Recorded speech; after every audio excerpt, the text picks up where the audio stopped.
여호와께서 내게 이르시되 너는 내 아들이라. 오늘 내가 너를 낳았도다. 내게 구하라. 내가 이방 나라를 내 유보로 주리니 내 소유가 땅 끝까지 이르리로다. 아멘. 오늘 거룩한 성의를 주심을 감사합니다. 또 주 앞에 나와 경배드리게 하심을 감사합니다. 이 시간 드리는 예배를 주께서 기쁨으로 흠양하시고 하늘 문을 여시옵소서. 하늘에 준비하신 신령한 은혜를 나리워 주시옵소서. 예수님의 이름으로 간절히 기원하옵나이다. 아멘.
아멘. 은혜로운 찬양 감사드립니다. 오늘 우리에게 주시는 하나님의 말씀은 베드로 전서 4장 12절에서 19절까지의 말씀입니다. 신약성경 381쪽입니다. 우리 다 찾아서 한 절씩 교독하도록 하겠습니다. 제가 먼저 12절 말씀을 읽도록 하겠습니다. 사랑하는 자들아, 너희를 연단하려고 오는 불시험을 이상한 일 당하는 것 같이 이상히 여기지 말고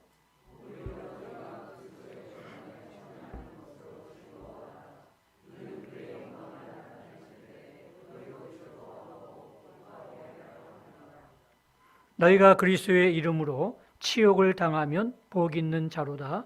영광의 영 곧 하나님의 영이 너희 위에 계심이라.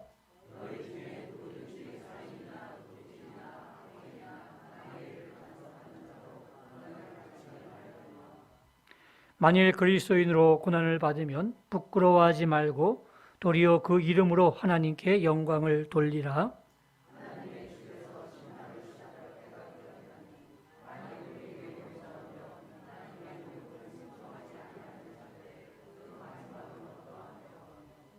또 의인이 겨우 구원을 받으면 경건하지 아니한 자와 죄인은 어디에 서리요?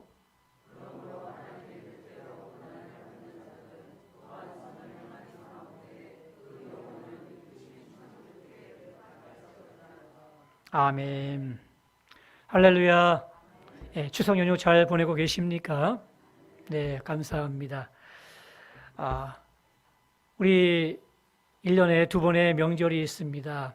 1월달, 2월달에 설 명절이 있고 또 추석 명절이 있는데 제 개인적으로 볼 때에는 설 명절은 한 해를 시작하는 그런 명절인 것 같고 또 추석 명절은 우리 가을을 또 통해서 또 많은 풍성함이 있는 또 넉넉한 그런 한가위 같은 느낌이기 때문에 추석 명절이 훨씬 더 풍성한 느낌이 듭니다. 우리 추석 명절을 보내고 계시는데 참 좋은 날인 것 같습니다. 근데 정말 중요한 것은 우리가 살아있기 때문에 그것을 느낄 수가 있는 것 같아요. 살아있기 때문에 온 가족이 함께 모일 수 있고 또 살아있기 때문에 소망이 있는 것이고 살아있기 때문에 우리가 복받은 줄로 믿습니다. 그래서 오늘도 우리가 살아있음에 감사하고 또 하나님 앞에 찬양하는 저와 여러분들이 될 수 있기를 바랍니다.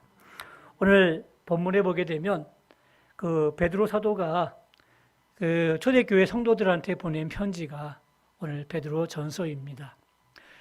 그 당시에 그 많은 성도님들은 그 로마 제국으로부터 핍박과 박해를 받고 있었습니다. 밀라노 칙령이 AD 313년에 이루어졌는데 그 칙령이 이루기 전까지는 정말 많은 핍박과 환난을 받고 살았습니다. 특별히 AD 64년 네로 황제 폭군이었죠. 이 네로 황제가 얼마나 많은 기독교인들을 죽이고 핍박을 했는가 하면 그 AD 64년 여름날 갑자기 로마의 시내에 화재가 일어나게 되었습니다. 엄청난 화재였습니다. 6일 동안 계속 이어지는 그 화재 속에서 14개의 구역이 있었는데 그 중에 10개의 구역이 이 불로 인해서 폐허가 되었습니다. 그 정도로 아주 큰 불이었습니다.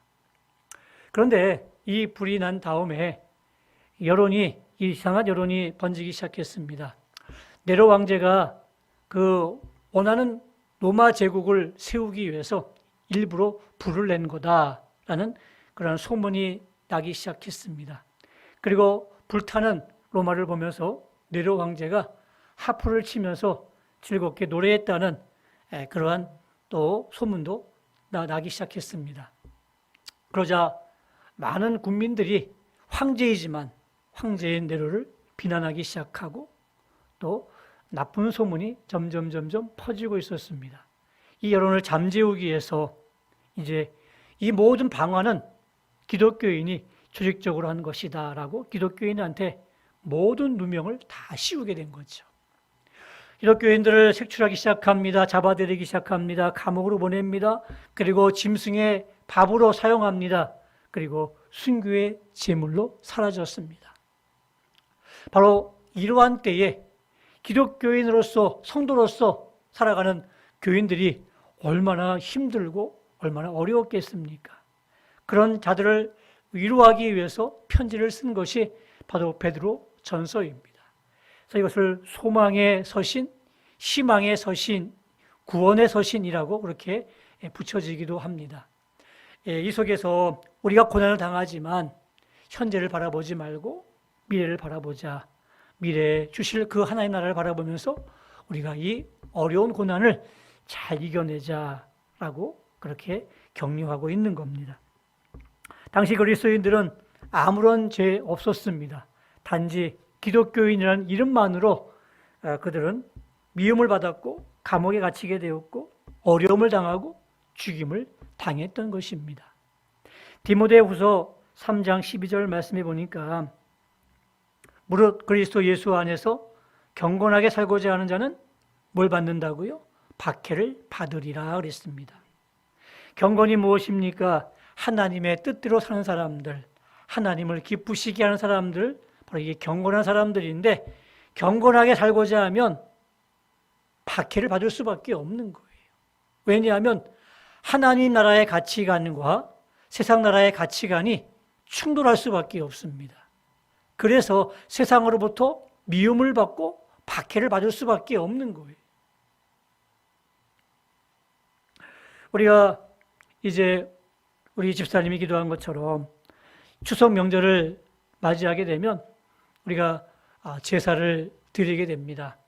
우리 온 가족이 다 기독교인이라면 큰 갈등이 없겠지만 또 믿지 않는 그런 가정들이 있게 되면 이제 이 제사 문제로 충돌하는 경우들이 가끔은 있습니다.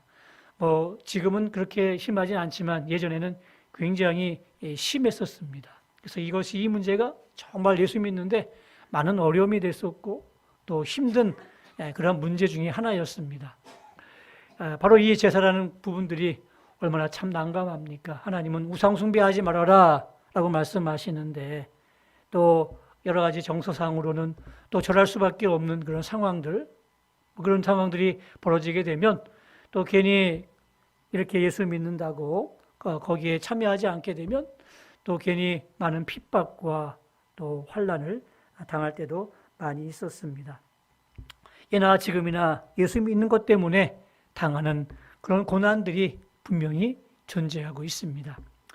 우리가 이 땅을 살아가면서 참 모든 것이 평안하고 모든 것이 형통하고 모든 것이 다 잘 되면 얼마나 좋겠습니까마는 우리가 예수 믿는 이 길, 다시 말해서 믿음의 길을 걸어가고 또 천성을 향해 가는 이 길 가운데 분명히 어려움도 있을 것이고 장애물도 있을 것입니다. 오늘 베드로 전서를 보게 되면 이 고난이라는 단어가 17번 나오고 있습니다. 그래서 이 고난에 대해서 어떻게 해석할 것인가, 또 고난을 당할 때 그리스도인들은 어떻게 이 고난을 잘 이겨낼 것인가에 대한 정말 해답서가 이 베드로 전서에 기록이 되어 있습니다. 이 고난이 세 종류의 고난이 있다고 합니다. 첫 번째는 당연한 고난입니다. 베드로전서 2장 20절 말씀에 죄가 있어 매를 맞고 참으면 무슨 칭찬이 있으리요 그랬습니다. 죄의 대가로 받는 고난이 있다는 이야기입니다. 우리도 죄를 지으면 어떻게 해요? 벌금을 내거나 또 죄가 더 심하게 되면 감옥에 가게 되죠. 하나님도 마찬가지입니다. 하나님은 공의로우신 분이십니다. 사랑의 하나님이시기도 하지만 죄를 지었으면 죄에 대한 대가를 치러야 되는 것이죠. 그래서 우리가 죄값을 치를 때, 그래서 인해서 고난당할 때 우리가 그것을 고난으로 끝나면 안 됩니다. 교훈으로 삼아야 되는 거죠. 이러한 고난 뒤에는 내가 잘못한 것이 있구나. 내가 잘못했으면 다시는 이 잘못을 하지 않아야지 하면서 그 고난의 시간들을 지내게 된다면 그 고난이 우리에게 교훈으로 남지 않겠습니까? 요즘 그랬다가는 큰일 나겠지만 예전에는 우리 선생님들 중에 많은 분들이 그 회초리, 몽둥이를 들고 다니셨습니다. 그리고 그 몽둥이에 사랑의 매라고 이렇게 딱 붙여놨어요. 그것을 많이 맞았지요. 그 분들 중에는 많은 감정을 실어서 때리신 분도 있지만 또 베개 하나 한 번 정도는 정말 사랑해서 때리는 그런 분도 계셨습니다. 그 의미가 무엇이겠습니까? 네가 지금 잘못했는데 이 매를 맞고 이 아픔을 네가 생각하고 다시는 이러한 잘못을 다시는 저지르지 않았으면 좋겠다는 그런 사랑의 마음이 담겨져 있기 때문에 사랑의 매라고 그렇게 적었던 것이었죠. 하나님도 마찬가지 아니시겠습니까? 우리에게 고난을 주시는 것은 이 고난을 통해서 우리가 교훈을 받고자 하는 겁니다. 다시는 그러한 길을 걸어가지 말고 다시는 그러한 잘못을 하지 않고 그래서 보다 바르게 보다 의롭게 살기를 원하시는 하나님의 마음이 담겨져 있는 줄로 믿습니다. 그래서 우리가 고난당할 때 빨리 깨닫고 빨리 돌이킬 수 있는 그런 지혜가 있기를 바랍니다. 두 번째로 어떤 고난이 있습니까? 억울한 고난이 있습니다. 베드로전서 2장 19절 말씀에 부당하게 고난을 받아도 하나님을 생각함으로 슬픔을 참으면 이는 아름다우나 라고 되어 있습니다. 부당하게 고난을 받을 때가 있다는 이야기예요. 살다 보면 부당하게 때로는 억울하게 고난을 당할 때가 있습니다. 나는 전혀 잘못이 없는데 딴 사람의 잘못인데 그 사람 잘못 때문에 내가 당하는 고난이 있을 수 있어요. 우리 학교 다닐 때 반에서 한 학생이 잘못하게 되면 그 학생만 혼나면 되는데 반 전체가 다 기합을 받을 때가 있습니다. 소위 단체 기합이었죠. 그래서 괜히 그 친구가 미워지기도 하고 저 친구 잘하면 괜히 우리가 고생 안 하는데 하면서 손가락질 했던 그런 경우가 있었습니다. 특히 또 대표적으로 군대 가게 되면 그 내부반에 한 사람이 잘못하게 되면 전체가 다 혼나잖아요. 그래서 운동장에 나가가지고 막 돌면서 동기야 잘하자, 동기야 잘하자 하면 그렇게 외치고 돌았던 그런 기억이 있습니다. 난 잘못 없는데 저 친구 잘못했는데 하나라는 공동체 의식이었죠. 성경에도 그런 경우가 있더라고요. 아담과 하와에 대한 범죄. 그렇죠. 그들이 선악과 따 먹었는데 괜히 그들이 지은 원죄가 우리한테도 계속 흘러가지고 우리도 죄인으로 살아갈 수밖에 없지 않습니까? 그런 걸 들었게 되면 예수 믿지 않는 많은 분들은 의아하게 생각해요. 아니, 나는 그때 에덴 동산에 있지도 않았는데 내가 짓지도 않았는데 내가 왜 그 죄값을 다 가져야 되느냐고 그렇게 항의하신 분도 가끔 계시더라고요. 또 아간의 범죄 기억하실 겁니다. 그 여호수아가 여리고 성과의 전투에서 하나님 말씀하시기를 성을 점령할 때에 그 노획물을 절대로 갖지 말라고 그렇게 얘기했는데 이 아간이 그 여리고성을 무너졌을 때 들어가다가 보니까 너무너무 좋은 물건이 있는 거예요. 그래서 그가 몰래 땅에다가 숨겨놨어요. 그것 때문에 이스라엘이 그 다음 전쟁이 아이성과의 전쟁이었는데 아이성과의 전쟁에서 그만 지고 말았습니다. 지면서 36명이 죽었어요. 그래서 나중에 보니까 아간이 범죄해서 그 전쟁에서 하나님이 지게 만드신 거였어요. 결국 아간이 이제 발각이 되고 결국 가족 전체가 다 죽었지만 그 36명 무슨 죄가 있어요? 그렇죠? 이스라엘의 군인 36명이 무슨 죄가 있길래 그 전쟁에서 죽어야만 했겠습니까? 너무 억울하지 않겠습니까? 근데 그 모든 것들이 이스라엘은 하나의 공동체예요. 그래서 이 공동체 의식 속에서 한 사람이 잘못하게 되면 나라 전체가 힘들어질 수밖에 없는 그런 억울하게 당하는 고난들이 우리에게도 분명히 존재하지 않습니까?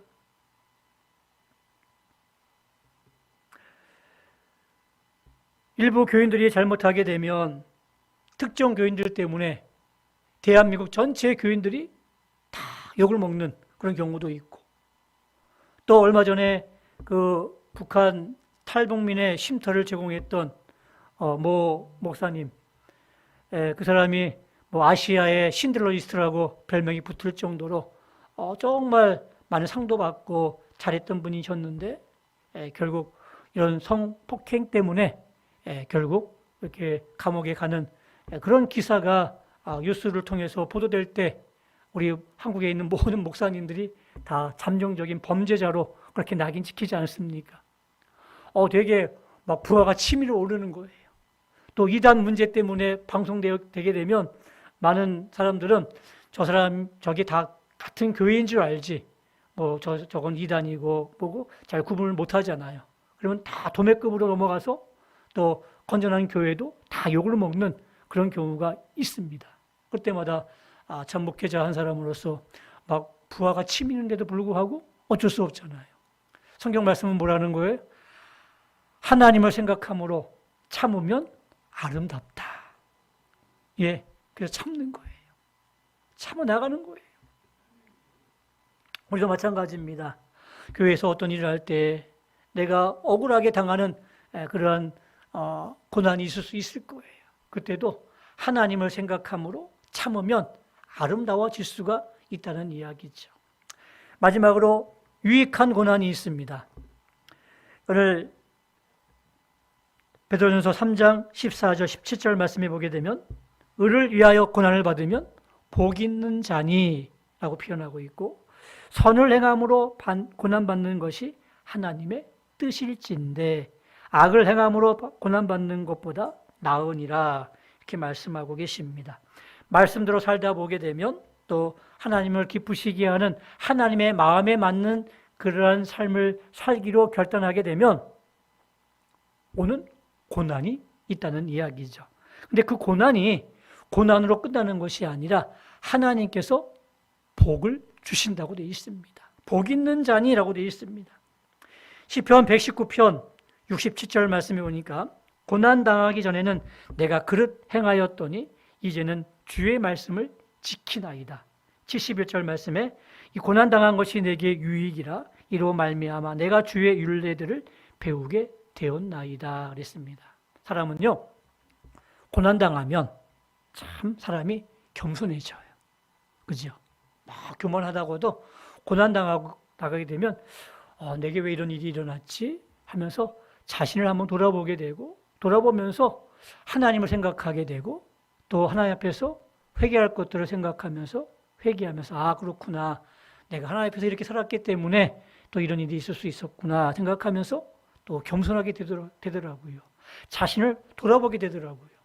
그래서 오늘 시편 기자도 고난당한 것이 내게 유익이라. 내가 고난당하기 전에는 정말 주님의 말씀도 무시하고 또 잘 보지도 않았는데 고난당함으로 말미암아 주의 율례들을 내가 배우게 되었습니다. 이렇게 고백하고 있잖아요. 우리가 세상 풍조를 따르지 않고 하나님 나라의 가치관을 추구하는 사람이 바로 진정한 성도입니다. 그러니 진정한 성도의 길을 걸어갈 때에 하나님의 나라의 방식과 세상의 방식이 충돌하게 되면 그 충돌 사이에서 받는 그런 어려움들이 분명히 존재한다는 이야기죠.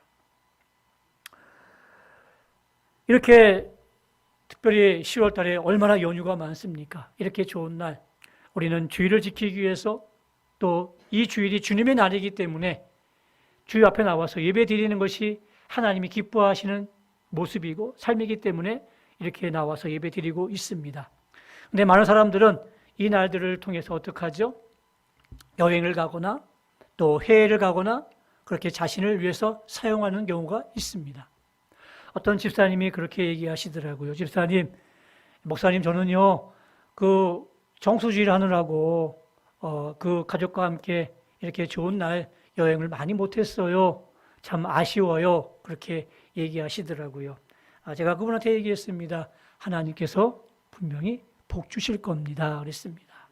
그리고 물론 우리가 주일을 이렇게 해서 여행을 갈 수도 있겠지만 주일이 아닌 날, 또 쉬는 날도 있지 않겠습니까? 그런 날을 통해서 얼마든지 우리가 가족과 함께 좋은 시간들을 보낼 수 있지 않겠습니까? 근데 중요한 것은요, 분명히 우리가 손해보는 것 같고 또 세상 사람들은 정말 즐기는 것 같아가지고 내가 상대적으로 손해보는 것 같고 못하는 것 같은 느낌이 들 때가 있어요. 근데 결코 그것이 손해가 아니에요. 뭐예요? 하나님께서 나중에 복 있는 자로 세워주신다는 이야기입니다. 예수 믿기 때문에 또 교회 출석하기 때문에 당하는 그런 어려움이 있습니까?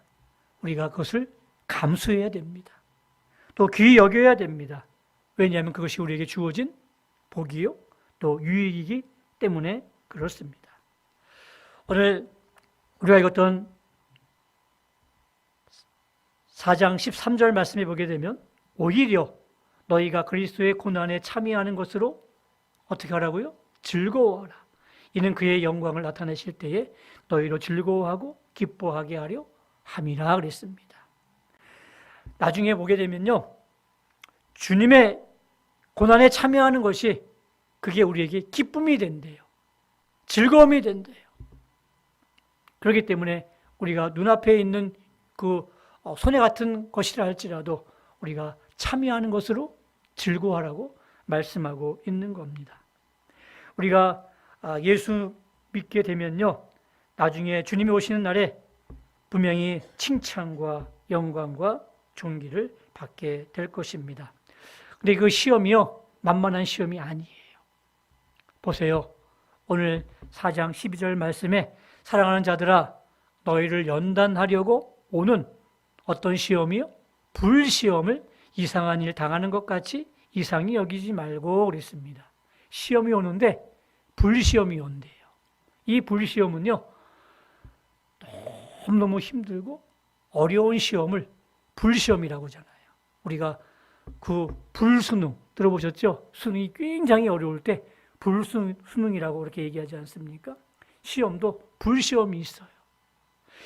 이 불시험이 오는데 이상히 여기지 말래요. 이 불시험을 우리가 기쁘게 맞이할 수 있는 건 뭐냐면 우리를 연단하려고 했습니다. 사랑하는 자들아 너희를 연단하기 위해서 하나님이 너희에게 불시험을 주시는데 이 불시험을 잘 즐겁게 즐거움으로 잘 감당하고 잘 걸어가게 되면 나중에 주님께서 오셔가지고 칭찬과 또한 존귀와 영광을 우리에게 주신다고 그렇게 말씀하고 계시는 겁니다. 베드로전서 1장 6절 말씀에 그러므로 너희가 이제 여러 가지 시험으로 말미암아 어떻게 해요? 잠깐 근심하게 되지 않을 수는 없으나 오히려 크게 기뻐하는도다 그랬습니다. 여러분, 우리도 사람이기 때문에 시험이 오면 근심할 수밖에 없어요. 그렇죠? 그게 첫 번째 반응이에요. 근심하게 되죠. 어떡하지? 어떻게 해야 되지? 하면서 근심하게 되는데 그 근심이 잠깐이라는 이야기예요.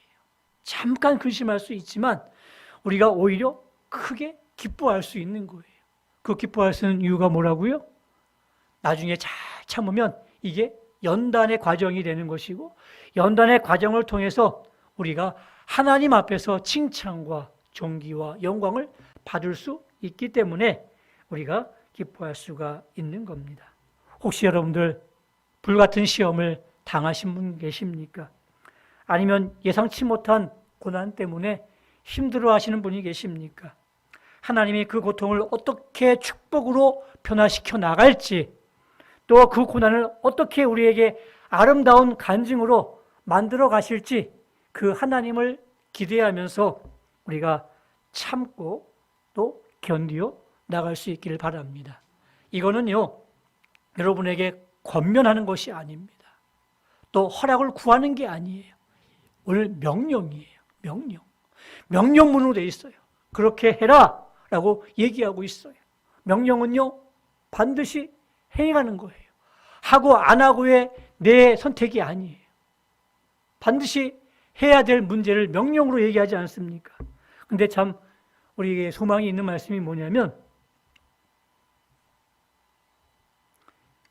고린도전서 10장 13절 말씀에 이런 말씀이 있습니다. 사람이 감당할 시험 밖에는 너희가 당한 것이 없나니 오직 하나님은 미쁘사 너희가 감당하지 못할 시험 당함을 허락하지 아니하시고 시험 당할 즈음에 또한 피할 길을 내사 너희로 능히 감당하게 하시느니라.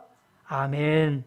하나님은요 우리에게 그 시험을 주시는데 그 시험이 내가 감당할 수 있는 시험을 주신대요. 우리 초등학교 아이에게 미적분 문제를 제가 풀라고 내주겠습니까? 아니죠. 그 아이에게는 2차 방정식 정도 내줘서 풀라고 얘기하고 미적분 문제는 고등학교 한 2학년 정도 되는 학생들한테 풀라고 그렇게 내줘야 되지 않겠습니까? 그러니까 하나님도 우리가 잘 아시는 거예요. 정말 내게 불같은 시험이 왔다 그러면 내가 별로 믿음이 없는 것 같아 보이지 모르겠지만 하나님 보시기에는 이 시험을 이길 수 있는 그런 믿음이 있는 사람으로 생각하시는구나 생각하시면 되는 거예요. 그렇기 때문에 하나님이 주시는 거라는 이야기죠. 그리고 또 중요한 게 뭐냐면 정말 힘들고 어떻게 해야 할지 모를 때 하나님께서 피할 길을 우리에게 주신답니다. 막 문제 풀 때 어려워가지고 힘들어할 때 해답지를 좀 주시는 거예요. 힌트를 주시는 거예요. 그래서 해답지 보면서 그 문제를 풀어나갈 수 있게 하신다는 이야기죠. 사랑하는 성도 여러분, 우리가 오늘 이 추석 연휴를 지내면서 우리가 여러 가지 많은 그런 가족들을 만나고 또 그 길을 살아가는데 우리가 가는 길이 믿음의 길이고 천성 가는 길입니다.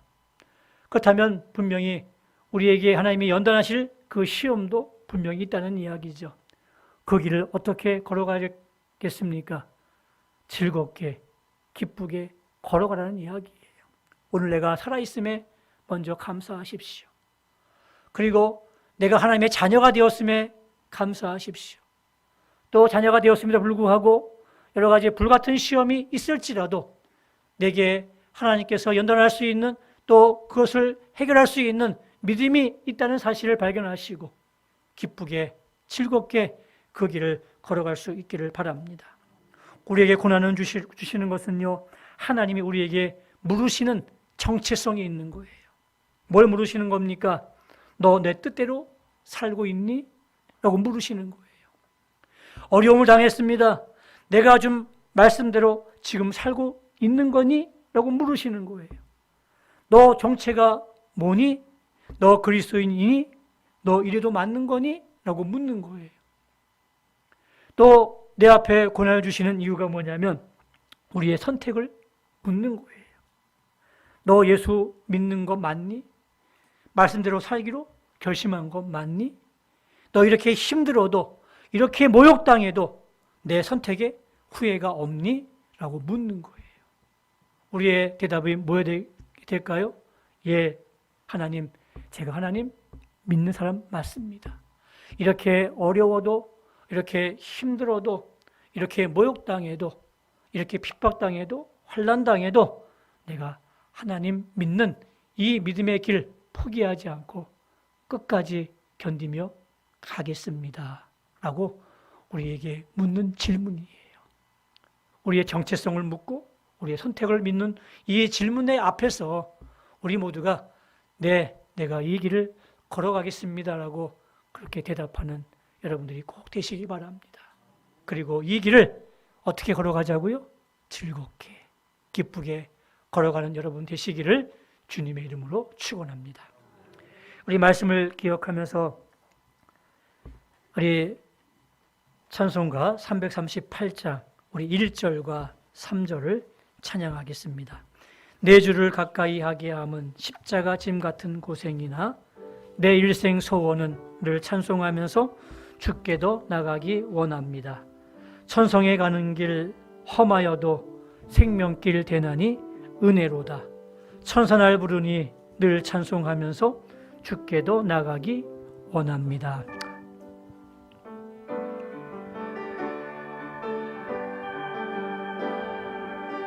내 주를 가까이 하게 함은 십자가 짐 같은 고생이다. 내 일생 소원은 늘 찬송하면서 주께 더 가까이 원합니다. 우리 3절입니다. 천성에 가는 길 천성에 가는 길 험하여도 생명길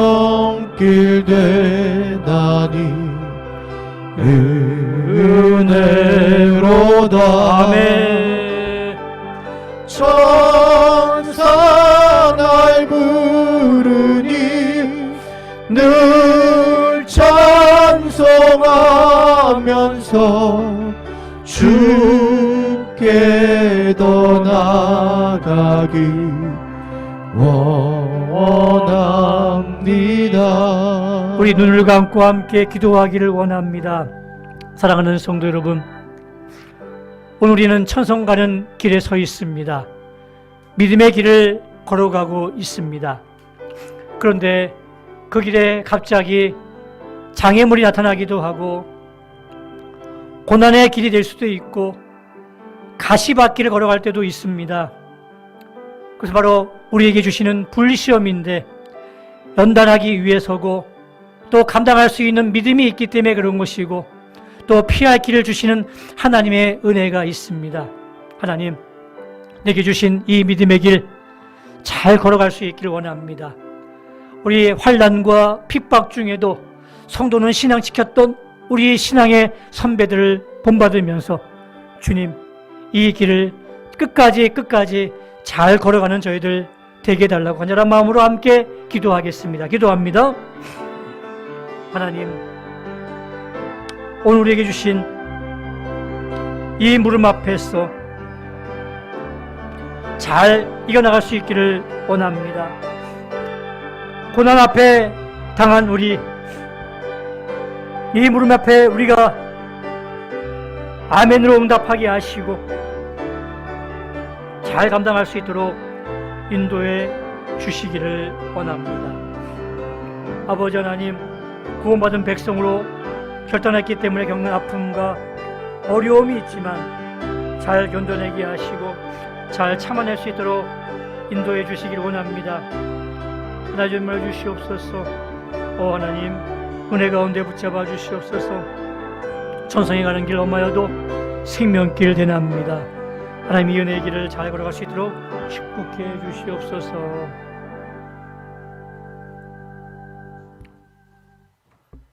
오늘 우리가 살아있음에 감사합니다. 살아있기 때문에 이렇게 명절에 가족도 만나게 하시고, 살아있기 때문에 소망을 꿈꾸게 하셨고, 살아있기 때문에 또 하나님의 자녀로서 이 믿음의 길을 걸어가게 하신 것도 감사드립니다. 주님, 우리가 이 땅을 살아가면서 예수 믿는 그런 과정과 천국 가는 그 길이 좁은 길이지만 좁은 길 가는 자의 책임 때문에 겪는 고난이 있습니다.